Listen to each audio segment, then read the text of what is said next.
స్నేహితులారా, ఈ కార్యక్రమానికి స్వాగతం. ఈరోజు మంచి కార్యక్రమం చేస్తున్నాము. నేను ఆంటోన్ కలిసి ఆత్మీయ పోరాటం కొరకు మాట్లాడాలనుకుంటున్నాం.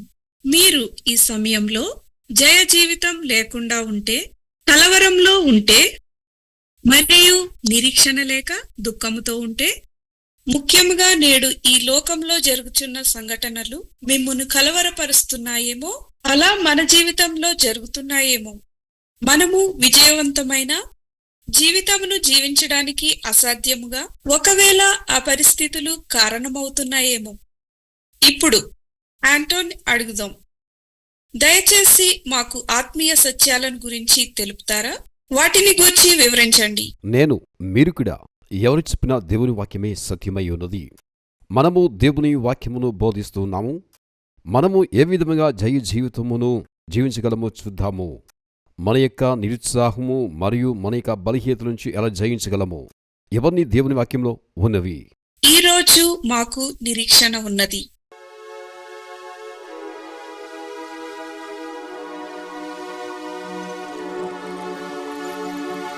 మన యొక్క పోరాటం శరీరంతో కాదు, రక్త మాంసములతో కాదు, అంధకారం చీకటి శక్తులతో. కనుక దేవుడికి సర్వంగా కవచము ధరించుకోండి. మన పోరాటము శరీరులతో కాదు, అయితే మన పోరాటము అంధకార శక్తులతో. ఆంటోన్, నాదొక ప్రశ్న. సరే, ఆత్మీయ పోరాటంలో మనం ఎలా గెలవగలం? ఆమేన్. అయితే కొన్నిసార్లు మనము ఆలకించే విషయంలో మనము కొన్నిటిని మర్చిపోతూ ఉంటాము. అవును. మనము విడుదల గురించి మరియు ఆత్మీయ పోరాటానికి తేడా చూస్తాం. విడుదల అనేది వేరైంది. విడుదల అనేది ఎక్కువగా మనం ఎప్పుడు చెప్పాలంటే దురాత్మలతో వాటితో పోరాటం చేస్తాం. వాటి నుండి ప్రజలు విడుదలను పొందుకుంటూ ఉంటారు చూస్తాం. అయితే మనకు పోరాటము కూడా ఉన్నది. పోరాటము మనల్ని కాపాడుకోవడానికి. అవును. ఈ పోరాటములో మనకు రెండు విషయములు ఉన్నవి. ఒకటి మనల్ని కాపాడుకోవడానికి, రెండవది మనం వాడిని ఎదిరించడానికి. అలాగే కొన్నిసార్లు అపవాది యొక్క దాడులను ఎదుర్కోవడంలో మనము విఫలం చెందుతూ ఉంటాము. అవును. నేను ఇంతకుముందు చెప్పినట్టుగా పోరాటం అనేది ఒకటి కాపాడుకోవడానికి, రెండవది వారిని ఎదిరించడానికి. అయితే నేను వీటిని మీకు అర్థం కావడం కొరకు మీకు సులభంగా చెప్తాను. సరే. 3 ప్రధానమైన ఆయుధాలు. అవేమిటి? అవును. మొదటిది ఆకర్షణ, రెండవది శోధన, మూడవది ప్రేరేపణ. ఎఫెసీయులు 6వ అధ్యాయము 12వ వచనంలో బైబిల్ చెప్తుంది, ఎలయనగా మనము పోరాడినది శరీరులతో కాదు గాని ప్రధానులతోనూ అధికారులతోనూ ప్రస్తుత అంధకార సంబంధులగు లోకనాథులతోనూ ఆకాశ మండలమందున్న దురాత్మ సమూహములతోనూ పోరాడుచున్నాము. ఈ విషయాన్ని మనము అర్థం చేసుకోవాలి. వీటి అన్నిటి విడుదల పొందగలము. సరేనా? మనము ఇంతకు ముందు విడుదల గురించి మాట్లాడుకున్నాము. అవును. ఈ కార్యక్రమంను చూస్తున్న వారు ఆశ్చర్యపోవచ్చు, వీరేం మాట్లాడుతున్నారు? వారి యొక్క జీవితాన్ని జయించడానికి కష్టపడుతున్నారేమో. మనం దేవునికి అప్పగించుకోవాలి. ఆయన మనకు నిరీక్షణ ఇవ్వగలడు. మనము మన యొక్క జీవన పోరాటంలో అపవాది తంత్రములను ఎదిరించుటకు ఈ యొక్క లోకంలో మనము కష్టపడుతున్నామేమో. దీని గురించి మాకు కాస్త వివరిస్తారా? అయితే ఒకటి నేను నమ్ముచున్నాను, మన జీవితంలో ఉద్దేశాన్ని కలిగి ఉన్నాము. కష్టంగా ఉంచుటకు, బాధించుటకు, మనను దుఃఖంలో ఉంచుటకు, నిరాశగా ఉంచడానికి. ఇవన్నీ అపవాది ఆయుధములై ఉన్నవి. ప్రజలు వీటిని గ్రహించాలి. వాడు చేస్తున్నవి మనము తెలుసుకోవాలి.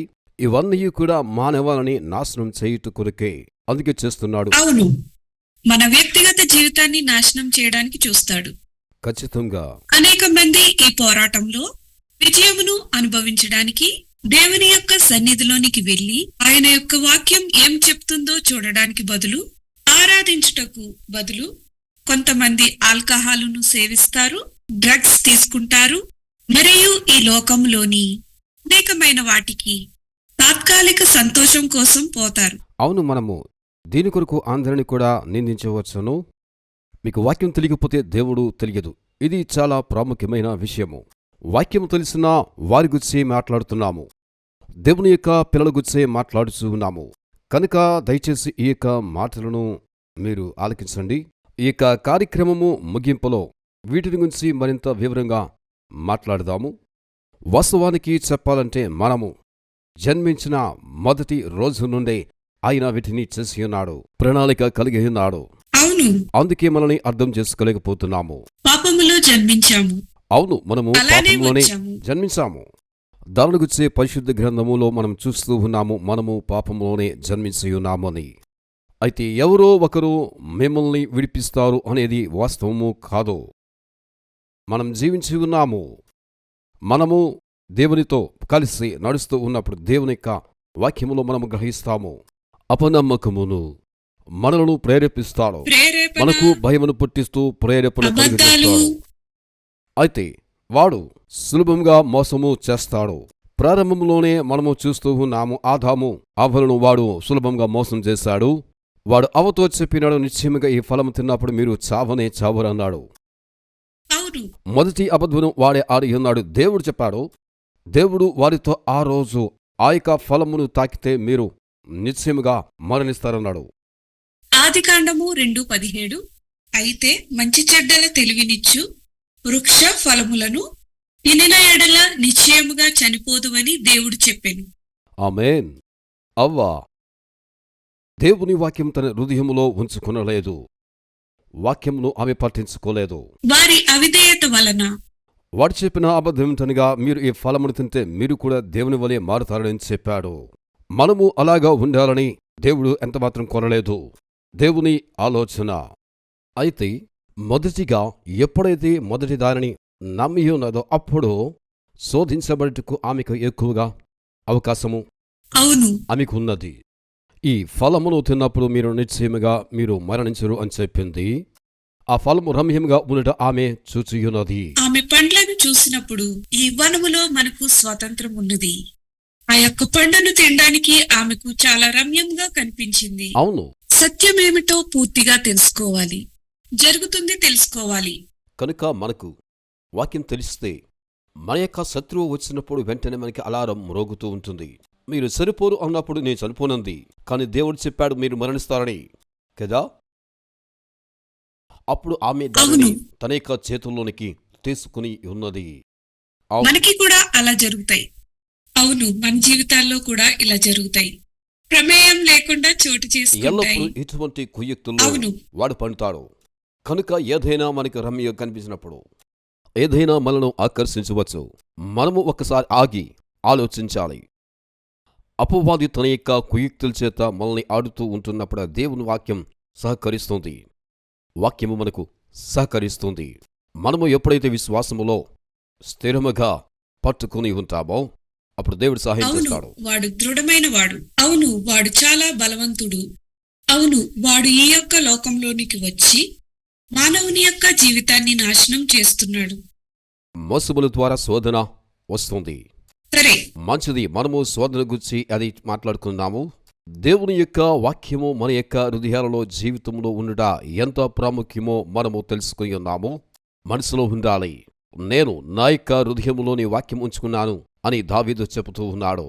అప్పుడు మన యొక్క మనసులోనికి ఎటువంటి ఆలోచనలు వచ్చినా, ఎటువంటి దుష్ట తలంపులు వచ్చినప్పటికీ పాపము అనేది మనలను దేవుని ఎదురు నుంచి దూరము చేస్తుంది. గనుక మనం ఎల్లప్పుడూ కూడా దేవునికి మన దగ్గరికి ఉండాలి.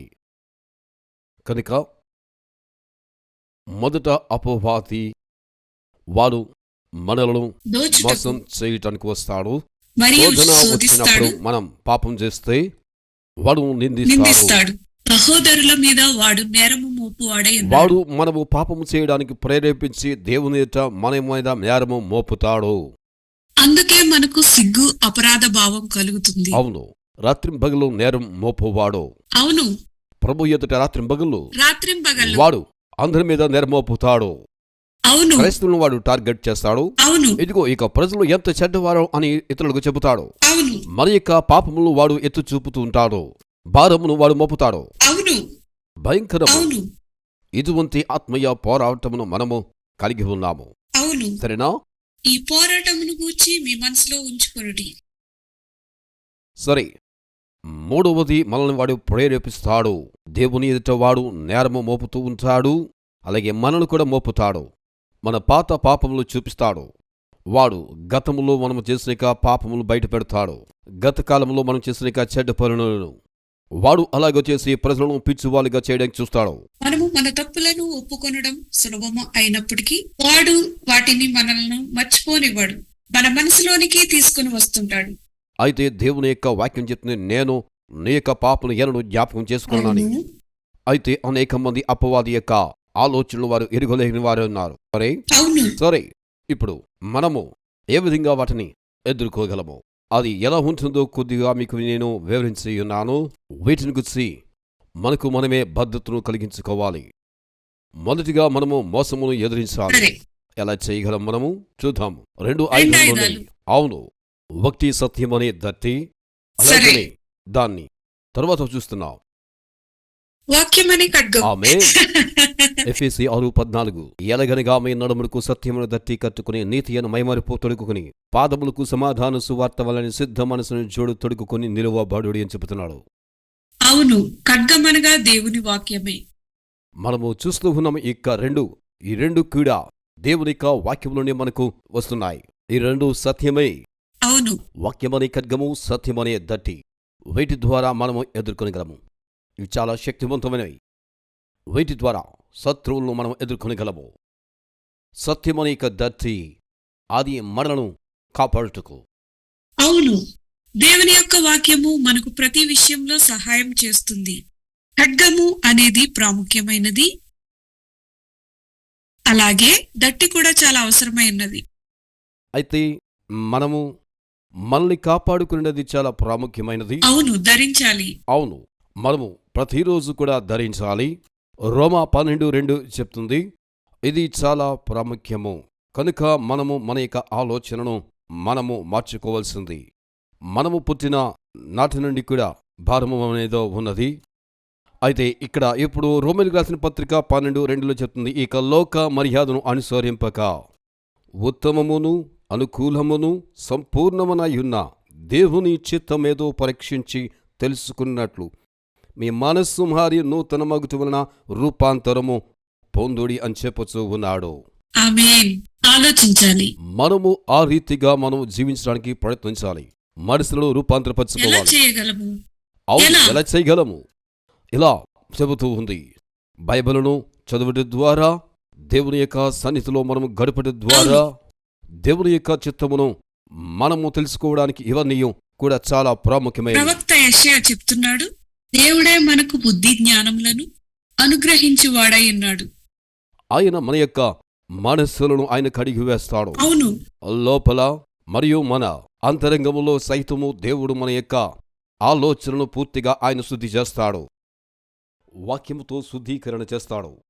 ఎఫెసీయులు 5:26 ఇలా చెప్తున్నాడు, వాక్యముతో ఉదక స్నానము చేత దానిని పవిత్రపరిచి పరిశుద్ధపరచుటకై తన్ను తాను అప్పగించుకున్నాడు. నీకు తెలుసా, ఆయన మనలను శుద్ధీకరిస్తాడు. అది ఎలా? దేవుని వాక్యము మన మనస్సులను శుద్ధీకరిస్తుంది. ఆయనను అనుమతించాలి. ఆయన చేటకు ఒప్పుకోవాలి. అప్పుడు ఆయన మనలను సంపూర్ణంగా శుద్ధీకరిస్తాడు, మన అంతరంగంలో సహితం. ఇది చాలా అందమైనది. మొదటిగా ఆయన సత్యముతో నింపుతాడు. అవును. తరువాత ఆయన శుద్ధీకరిస్తాడు. మన యొక్క జీవితాలను శుద్ధీకరిస్తాడు. వాక్యములో చెప్పబడినట్టుగా వాక్యము చేత ఉదక స్నానం చేయిస్తాడు. అవును. సాతానుకు అవకాశం అవును. లేదు. సరే, మనము సత్యమనే దట్టి చేత మనలను మనము ఈ విధంగా భద్రం చేసుకోగలము.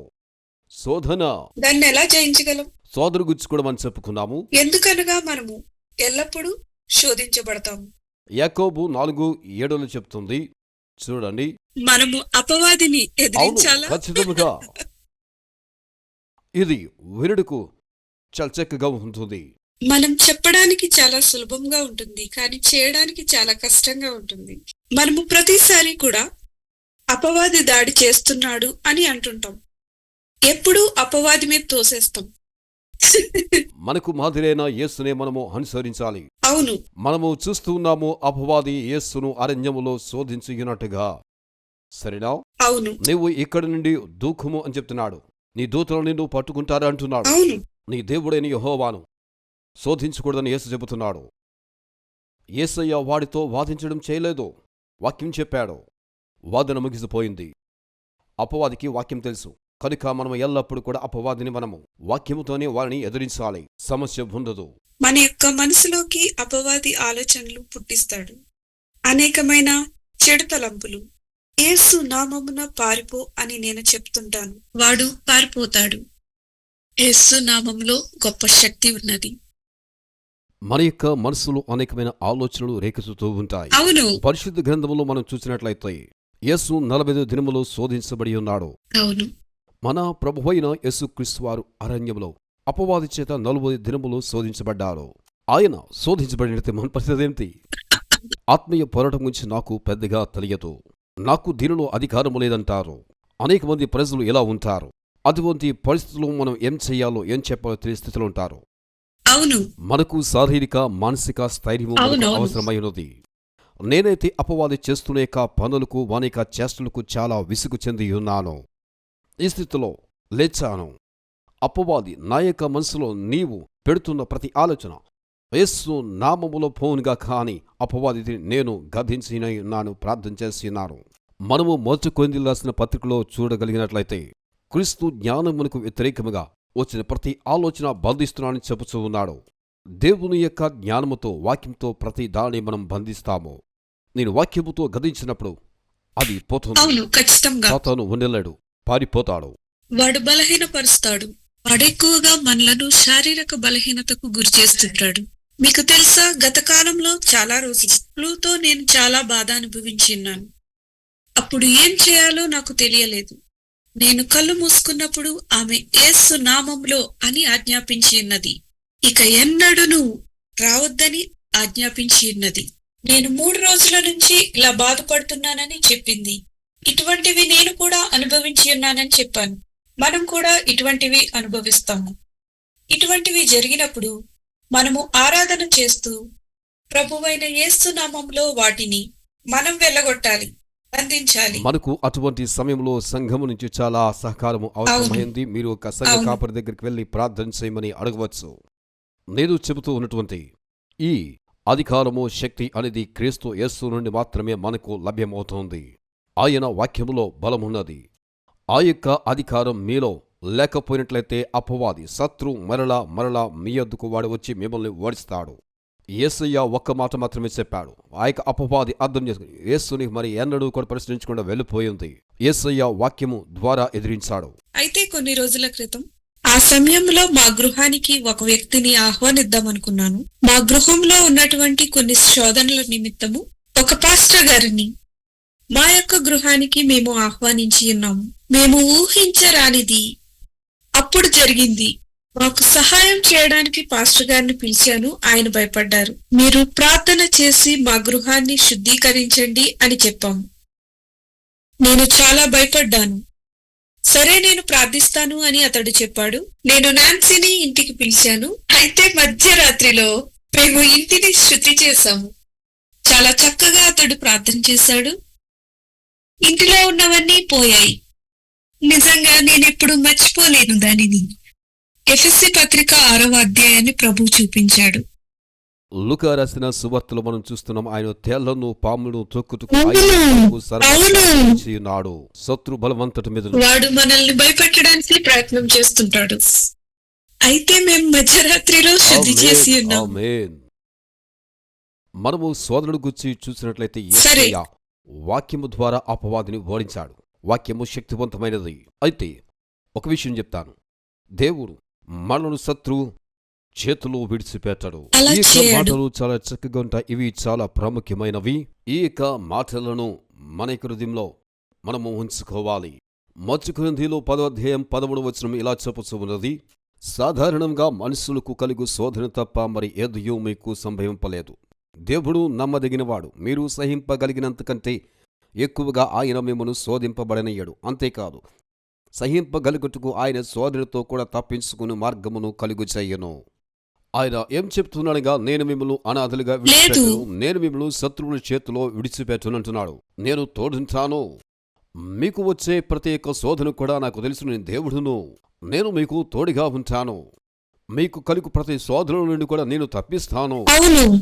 శోధన అనే విషయంలో రెండు ఉన్నాయి. మొదటి భాగం కాకుండా శోధనలో రెండవ యొక్క ప్రక్రియ ఎలా ఉంటుంది అనగా దేవునికి లోబడాలి. యాకోబు పత్రికలో ఇలా చెబుతుంది, దేవునికి మీరు లోబడి ఉన్నడి, అప్పుడు అపవాదిని ఎదిరించుడి అని చెప్పుచున్నాడు. అప్పుడు వాడు మీ ఎదురు నుండి పారిపోవును. దేవుని యొద్దకి మీరు రండి, అప్పుడు ఆయన మీ యొద్దకు వచ్చును. పాపులారా మీ యొక్క చేతులను శుభ్రము చేసుకునడి, ద్విమనస్కులారా మీ హృదయములను పరిశుద్ధపరచుకునడి. ఈ యొక్క విషయంలోనే అపవాది మనల్ని ఎక్కువగా వాడు దాడి చేస్తూ ఉంటాడు. మనము విశ్వాసములో బలముగా ఉండాలి, మన పాపములు విడిచిపెట్టాలి, హృదయములను పరిశుద్ధపరచుకోవాలి. శత్రువు మీ మీద దాడి చేయకుండా చూస్తానంటున్నాడు. వారిని ఎదిరించుట కొరకు మీరు నాకు లోబడి ఉండవచ్చు, నేను చేస్తాను అని మీరు నమ్మండి. ఈ ఆత్మీయ పోరాటంలో మనకు ఆయుధాలు ఉన్నాయి. బైబిల్లో మనము దేవునిలో ఆత్మీయంగా అభివృద్ధి చెందుటకు ఆయన మన అందరికీ చూపిస్తాడు, మనతో తోడుగా ఉంటాడు. శోధింపబడిన తరువాత నిన్ను సువర్ణముగా మారుదును అని బైబిల్ చెబుతూ ఉన్నది. ఆయన అన్ని విషయాల్లో ఆదరించువాడై ఉన్నాడు. ఆయన తోడుగా ఉంటాడు.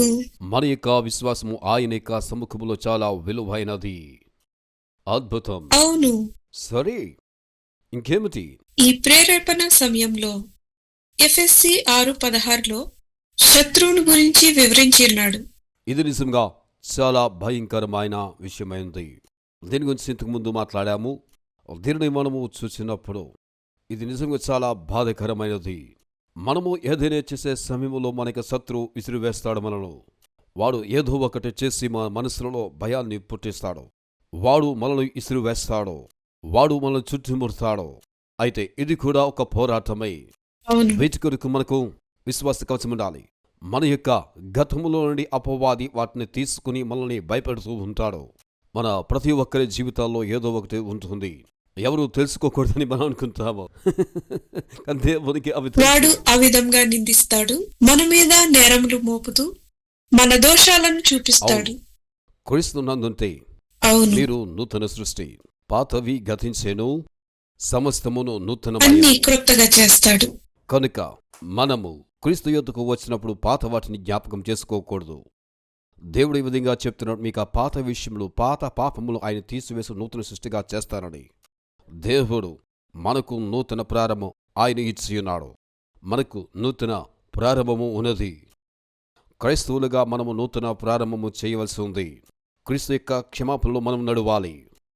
మన యొక్క పాపములన్నీ క్షమించబడి ఉన్నవి, ఇక లేవు.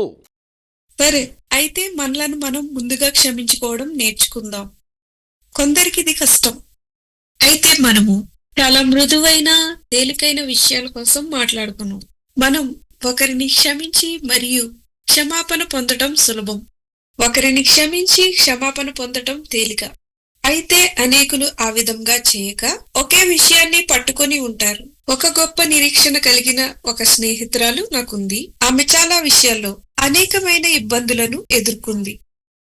ఆమె చాలా మానసికంగా నీరసించిపోయి కృంగిపోయింది. ఆమె పరిస్థితి చూచి ఆశ్చర్యపోయాము. ఆమె చాలా విసుగు చెందింది. ఆమె కోసం మేము చాలా ప్రార్థన చేశాము. అయితే రోజులు దొరుకుతుండగా ఆమె సమస్య విశ్వాసం ద్వారా ఆమె యొక్క సమస్య తొలగిపోయింది. ఆమె కోలుకుంది. ఒకటి చెప్పాలి, ఇది నిజంగా ప్రాముఖ్యము. మనకు క్షమాపణ అనేది గాని లేకపోయినట్లయితే బైబిల్ చెప్తుంది మత్తయి సువార్త 6వ అధ్యాయంలో, మీరు క్షమించకపోతే క్షమింపలేనని. మీరు క్షమించలేకపోతే బైబిల్ ఇలా చెబుతుంది, సూర్యాస్తమయం వరకు మీ కోపం నిలిచి ఉండకూడదు. మనము క్షమించకపోతే అది చాలా ప్రమాదకరమైనది. మన శత్రువుకు చోటిస్తున్నాము. ఇక్కడ చెప్తుంది ఏమనగా, మనము అపవాదికి మనము స్థలము ఇస్తూ ఉన్నాము. కనుక క్షమాపణ అనేది చాలా ప్రాముఖ్యం. చాలా ప్రాముఖ్యం.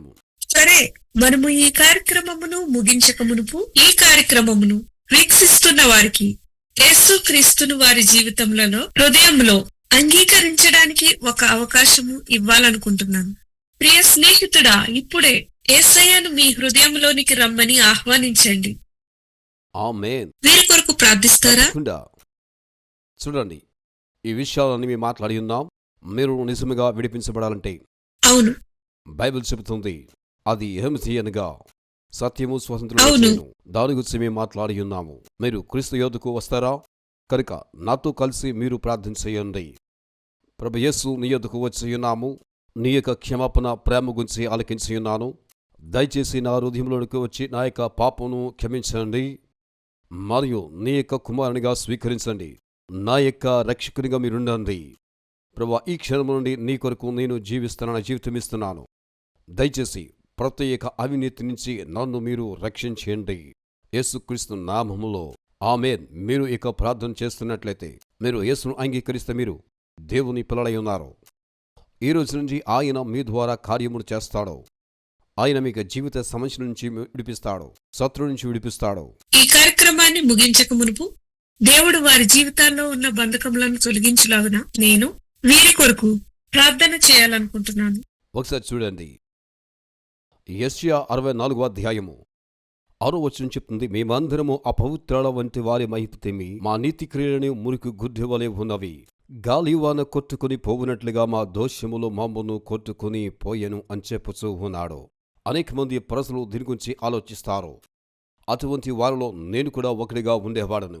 దేవుడు నాకు కూడా ఈ విధంగా సహాయం చేయాలని కోరుకున్నాను. అయితే నీవు యేసు యొద్దకు ఎంత మాత్రము రాలేవు. దాని గురించి మాట్లాడాం. ఈ యొక్క విషయములో మన యొక్క నీతి క్రియలనియు ఎటువంటి విలువ లేనివిగా ఉన్నవి.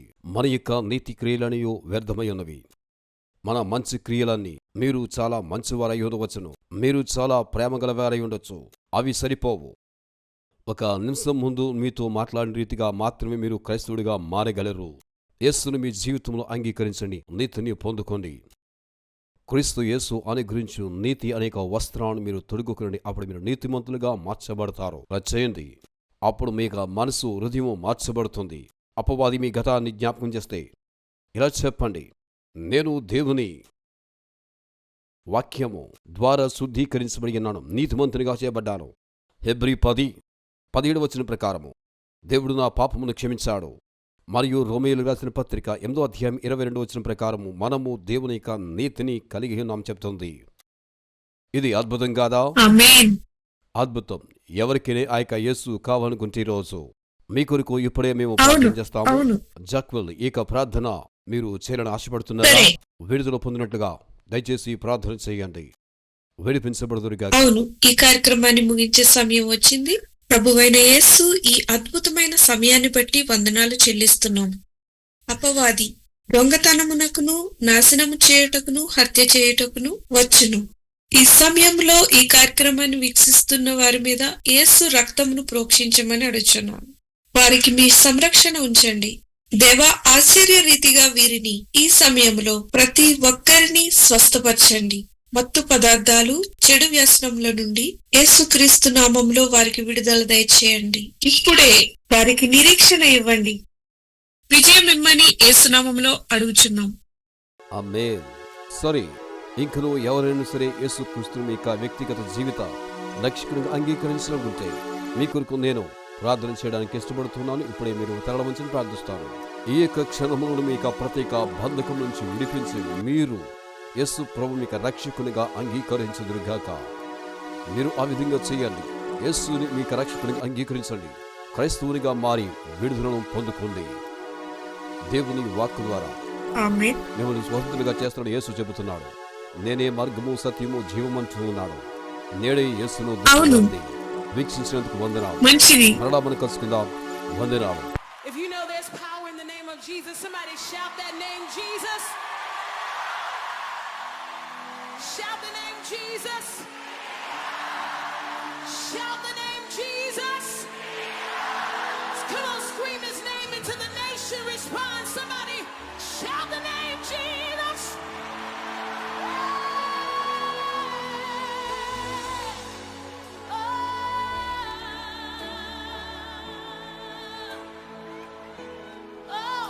There is power in the name of Jesus. Woo! There is power in the name of Jesus. There is power in the name of Jesus to break every chain, break every chain. Break every chain. break every chain, break every chain, break every chain. Let's say it together, there is power. There is power. Come on. We know what the power is. Shout, there is power. There is power in the name of Jesus. There is power. There is power in the name of Jesus. And it's here tonight to break every chain, break every chain. Break every chain. I feel the power in the room. Say, to break every chain, break every chain, break every. Somebody put your hands in the air right here. Let's do it together. There's an army rising up. Come on, kingdom of God, shout, there's an army. There's an army rising up. And we won't keep silent. Say, there's an army. There's an army rising up. Now shout it out. Say, to break every chain, to break every chain, break every chain. Oh. Say, to break every chain, break every chain, break every chain. Say, there is power. There is power. I need somebody to move a little bit. Say, there is power. There is power in the name of Jesus. Say, there is power. There is power. It's in the name. Now somebody raise it up. Say, to break every chain, to break every chain, break every chain. Say, to break every chain. It doesn't matter what it is. It's gotta break tonight. Now this is your moment. I need somebody to take authority and you begin to declare that the chains are broken. Every chain of bondage, every chain of sickness, we command you to break by the power that's in the name of Jesus. You gotta break off of our children, break off of our nation. Somebody command it to break by the power that's in the name of Jesus. Somebody shout Jesus. Somebody shout Jesus. Somebody shout Jesus. Hey, hey. I hear the chain. They're falling today. Say, I hear the chains. I hear the chains fall. Somebody declare it. I hear the chains falling. Hey. Throw your hands up like a free nation. Say, I hear the chains. Yeah. They're falling tonight. Say, I hear the chains. One more time. Say, I hear the chains. I hear the chains. Somebody throw your hands up right here. Shout it out. Say, I hear the chains. They gotta break tonight. Say, I hear the chains.